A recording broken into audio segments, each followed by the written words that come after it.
지난주에는 우리가 말씀 부흥회를 했었고, 그 전주에는 레위기 11장에 대해서 이야기를 했었어요.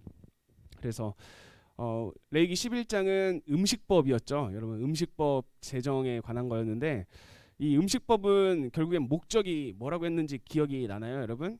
말씀 노트를 한번 참고해 주세요. 음식법을 제정한 하나님의 목적. 네. 하나님의 기본 성품 중에 하나가 거룩함이라고 했어요. 하나님은 거룩함 그 자체. 그리고 우리는 하나님의 뭐죠? 하나님의 형상으로 지은 바 된 사람. 그리고 우리는 예수 그리스도를 믿음으로 하나님의 자녀가 됐죠. 그러니까 우리는 하나님의 형상이고 하나님의 자녀인데, 하나님의 형상이고 하나님의 자녀라면 거룩함 그 자체이신 하나님의 그 거룩함을 우리는 어떻게 해야 될까요? 사실 자연스럽게 가지고 있어야 돼요. 그런데 그 거룩함을 우리가 나타낼 수 있는 첫 번째 그 말씀이 뭐였냐면 음식법이었어요. 왜 음식법이었냐? 우리가 그 성막에서, 성전 안에서 느꼈던 거룩함을 결국에는 일상으로 가져와야 되는데, 일상으로 가져왔을 때 우리가 가장 많이 경험할 수 있는 것, 그것은 바로 음식이다, 식탁이다라고 했었죠.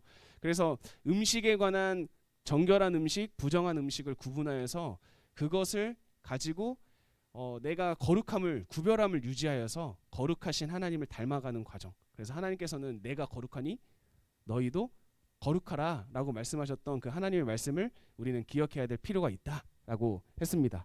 자, 오늘은 이제 12장으로 넘어갈 건데요. 우리 그 말씀이 여성 출산에 대한 거예요. 여성 출산.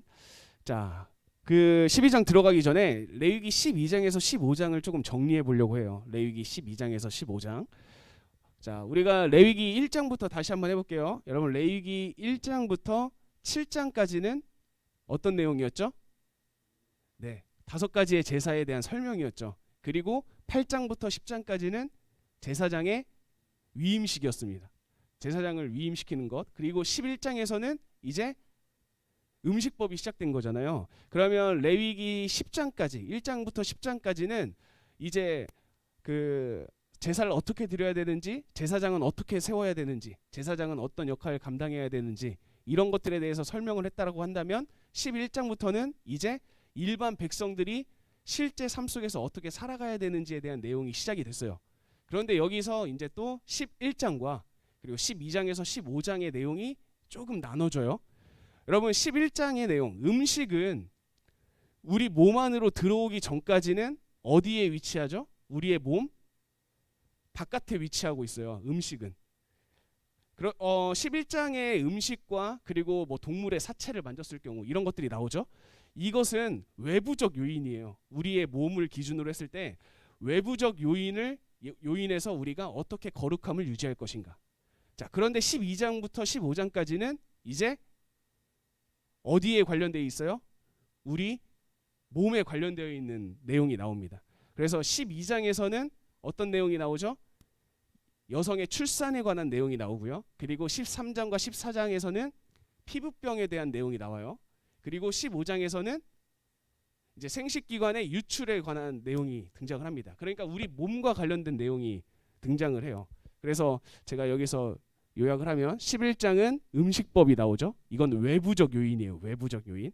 그리고 12장부터 15장은 우리의 신체에 관한 것. 그러니까 내부적인 요인이에요. 우리의 몸 안에의 요인. 그래서 결국에는 레위기 이 12장과 13장, 14장, 15장을 통해서 무엇을 말하고자 하냐면, 거룩함은 우리의 안과 바깥에서 동시에 이루어져야 된다라는 것을 지금 강조하고 있습니다. 그러니까 거룩한 것은 우리의 안이나 바깥이나 모든 것을 동반해서 우리는 구별됨을 유지해야 된다라는 것을 여러분들이 기억을 해주시면 좋을 것 같아요. 자, 이것을 기억하면서 우리 레위기 12장으로 한번 들어가 보도록 하겠습니다. 자, 레위기 12장 2절 말씀, 2절 그리고 4절, 5절을 읽어볼 거예요. 우리 같이 한번 읽어보겠습니다. 시작. 이스라엘 자손에게 말하여 이르라.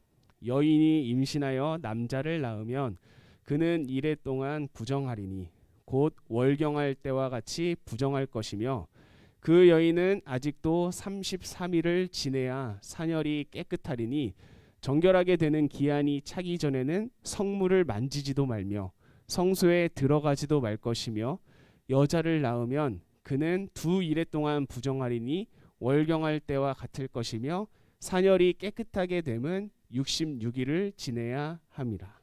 자, 우리는 이 구절을 읽으면서 여러분 두 가지 의문점이 생겨야 됩니다. 두 가지 의문점. 일단 먼저 첫 번째 의문점을 한번 살펴볼게요.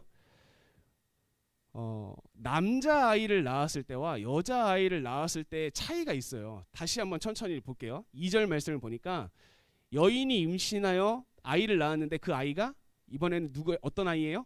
남자 아이죠. 남자 아이가 나오면 그 여자는 며칠 동안 부정? 2레면 며칠이죠?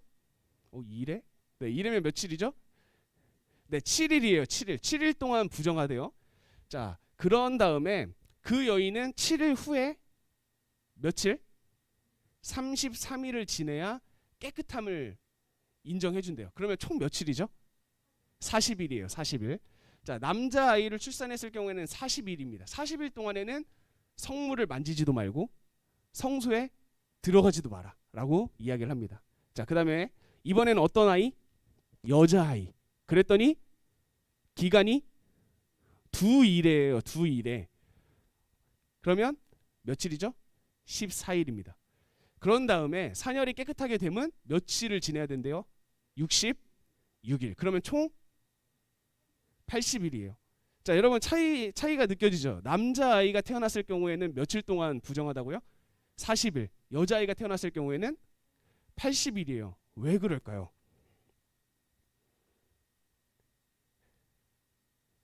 왜 그럴까요, 여러분? 자, 그러면 여기서 한 가지 물어볼게요. 우리 여자들 기분이 어때요? 이 말씀 들으면 슬퍼요? 네. 여러분 저도 이게 참 궁금했어요. 왜 남자아이를 낳으면 40일이고 왜 여자아이를 낳으면 80일일까? 그런데 이거에 대해서 크게 세 가지 이유가 있었어요. 크게 세 가지 이유. 먼저 첫 번째, 이제 이건 학자들의 의견이거든요. 첫 번째는요, 의학적이에요.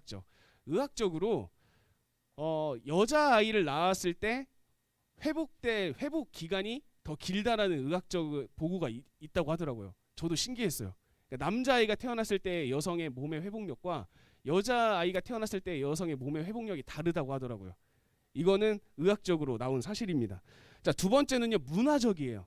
이 문화적이라는 것은 뭐냐면 이 당시에는 남녀를 차별하는 게 당연한 문화였다라고 주장하는 학자들의 의견이 있는 거죠. 이 당시의 문화에서는 남녀를 차별하는 게 오히려 당연한 상황이었기 때문에, 그렇기 때문에 이렇게 남자아이와 여자아이의 차별을 두는 게 당연하다라고 주장하는 사람. 자, 그 다음에 세 번째는요, 여성학적으로 보는 의견인데요. 여성학적. 이것은 어떻게 보는 거냐면 이 기간 그 40일과 80일의 기간이 있어야 여성들이 회복할 수 있는 그런 시간이 생긴다라고 얘기를 해주는 그런 거예요. 그래서 이 40일과 80일은 사실 제가 생각했을 때 이 정확히 어떻게 설명해야 될지 모르겠어요. 정확히. 하지만 제가 느끼기에 그래도 남자아이가 태어났을 때와 여자아이에 태어났을 때 여성의 몸의 회복력이 다른 점이 있나 보다라고 저도 넘어가려고 해요. 여러분들이 그런 생각을 가지고 넘어가 주시면 좋을 것 같은데, 여기서 우리가 두 번째 의문점을 가져야 됩니다. 자, 두 번째 의문점. 자, 여기가 조금 기분이 나쁠 수도 있을 것 같아요. 여성이 출산을 했단 말이죠. 여성이 출산을 했는데 정결하게 되는 기간이 차기 전에는 뭐 하지 말래요? 성물을 만지지도 말고 성소에 들어가지도 말라라고 이야기를 합니다. 자, 여러분 느낌이 어떻죠? 여러분 느낌이 어때요? 정결하게 되기 전에는 성물 만지지 마. 너네 성소에 들어오지 마. 기분이 좀 그렇지 않아요? 그렇죠? 출산했는데, 그리고 심지어 하나님께서는 뭐라고 말씀하셨죠? 인간에게 처음에 창조하셔놓고 생육하고 번성하라. 그럼 생육하고 번성하는 일은 아이를 낳는 일이잖아요. 그런데 아이를 낳은 여자에게 뭐라고 얘기하시는 거예요? 성물 만지지 말고 성소에 들어가지 마라고 하는 거잖아요. 그러면 우리는 여기서 이게 도대체 뭐지? 생각을 해야 돼요. 하나님께서는 분명히 생육하고 번성하라고 말씀하셨는데 왜 이렇게 말씀하셨을까? 자, 그러면 여러분 제가 말씀을 좀 바꿔보려고 해요. 그러면 여러분들의 기분이 어떤지 한번 생각해 보세요. 자, 너희들은 출산하자마자 바로 성소에 와서 하나님께 예배해라. 너희를 바로 출산하자마자 성물을 깨끗하게 청소하고 깨끗하게 닦아라. 자, 이건 어때요, 여러분? 네? 왜 더 짜증나요? 네. 자, 여러분 우리가 이거를 좀 다른 관점으로 보면요. 우리가 좀 생각해 볼 게 있습니다. 그래서 이 12장을 저는 이 질문을 여러분들에게 좀 주려고 해요. 첫 번째, 왜 출산을 한 여자가 부정하다고 할까? 왜 출산을 한 여자가 부정하다고 할까에 대한 대답은 이거예요. 아이를 낳는 것이 부정한 것이 아니라 출산할 때 또는 그 이후에 생기는 출혈이 부정하다는 거예요. 몸에서 나오는 피가 부정하다는 건데, 그렇다고 한다면 왜 피가 부정하다고 할까요? 여러분, 우리 몸속에서 피가 바깥으로 많이 나오면 그것은 무엇을 뜻하죠? 생명의 위태로움을 뜻해요. 우리 몸속에서 뭔가 우리가 가지고 있는 피가 바깥으로 많이 나온다? 그것은 우리의 몸이 지금 위험하다라는 걸 알려주는 거죠. 그러니까 이 출혈은 우리의 생명의 위태로움을 가져다 주기 때문에 부정하다라고 하는 것이다라는 것을 여러분들이 생각해 주시면 좋을 것 같아요. 그러면 이어져서 13장과 14장 그리고 15장의 내용도 마찬가지겠죠. 피부병이 왜 부정하다고 하는 거예요? 피부병을 당한 사람이 부정하다고 하는 것이 아니라 피부병을 당했을 때 그 피부병을 가지고 있는 사람 자체도 생명이 위험할 뿐만 아니라 그 주변에 있는 사람들, 전염의 위기에 노출되어 있는 사람까지도 위험하기 때문에 그것을 부정하다고 하는 거다라는 것을 생각해 보시면 좋을 것 같아요. 자, 그래서 레위기 12장. 그러면 지금 우리가 읽었던 이 12장의 내용은 도대체 우리에게 어떤 의미가 있을까라는 것을 생각해 봐야겠죠. 자, 이것은 여성의 출산을 부정하다고 하고 여성을 차별하고 이러한 내용이 아니라는 것을 여러분들이 생각해 주세요. 자, 이것을 다른 관점으로 보면 오히려 출산한 여인과 아이를 보호해주는 규례라는 것을 여러분들이 생각해야 돼요.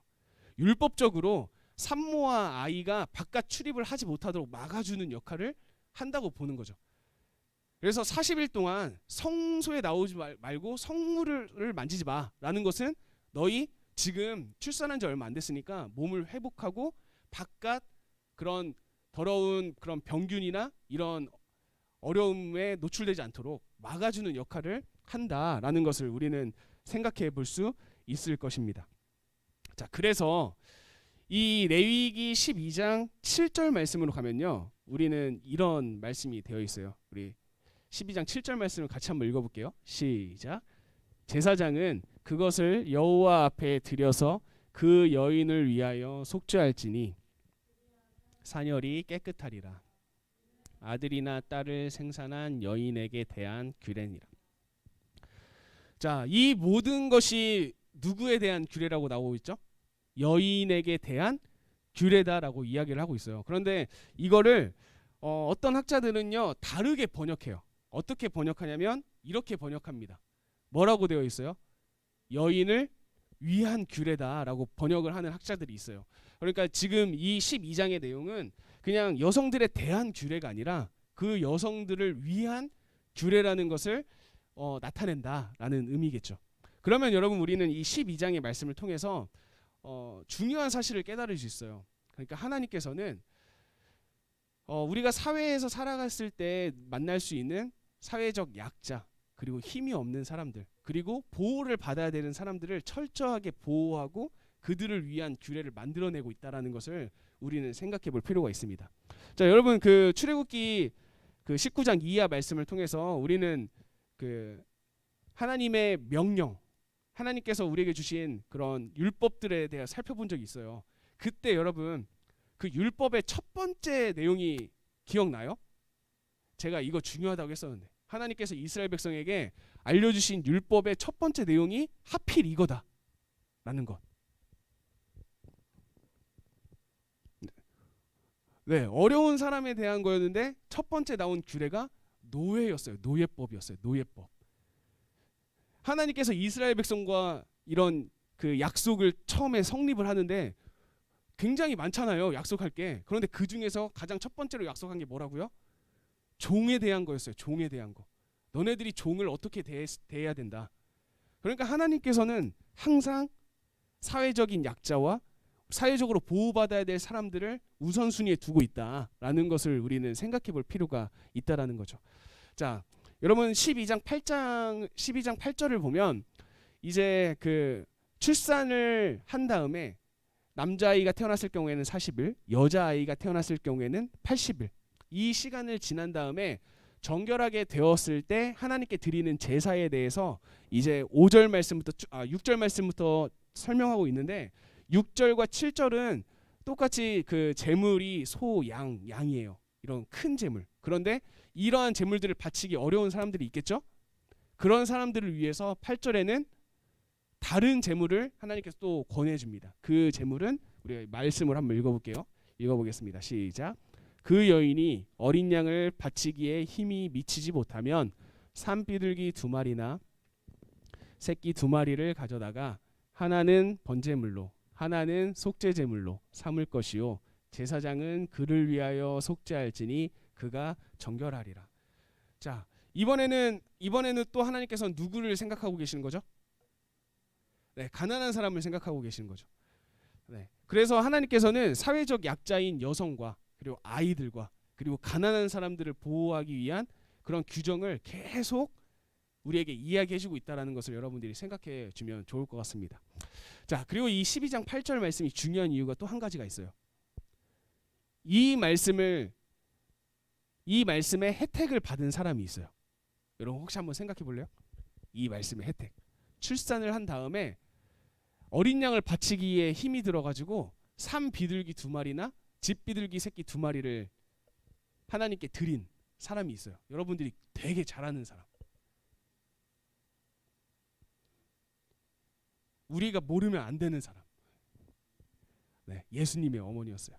예수님의 어머니가 예수님을 출산한 다음에 예수님을 출산한 다음에 40일이 지나고 이 정결하게 된 것에 대한 그런 제사를 드렸어야 됐는데 그 어린 양을 바치기에 힘이 들어서 비둘기를 가지고 하나님께 제사를 올려드리는 장면이 복음서에 보면 나옵니다. 그러면 그 말은 예수님의 가정이 어땠다라는 거죠? 네, 가난했다라는 것. 그러니까 예수님은 우리를 구원하시기에 이 땅 가운데 오셨는데 낮고 낮은 곳에서 태어났잖아요. 어디서 태어났었죠? 네, 구유, 마구간. 그러니까 말 밥통에서 태어나신 거잖아요. 네, 말 밥통 안에서 태어나신 건데 그렇게 태어나셨던 예수님. 그리고 하나님께서는 조금 그래도 넉넉하게 사는 집안에서 태어나게 하실 수도 있었을 텐데 굉장히 가난한 집안에서 태어나게 하시고 그러한 상황 가운데 자라게 하시고 그러한 예수님이 우리를 위해서 십자가에 달려 죽게 하신 우리는 하나님의 일을 또 이 말씀을 통해서 기억해 볼 필요가 있는 거죠. 하나님께서는 우리를 구원하시기 위해서 이 땅 가운데 오셨는데 그냥 오신 게 아니라 정말 인간이 경험할 수 있는 가장 처참한 환경에서 태어나신 거구나라는 것을 우리는 생각해 볼 필요가 있습니다.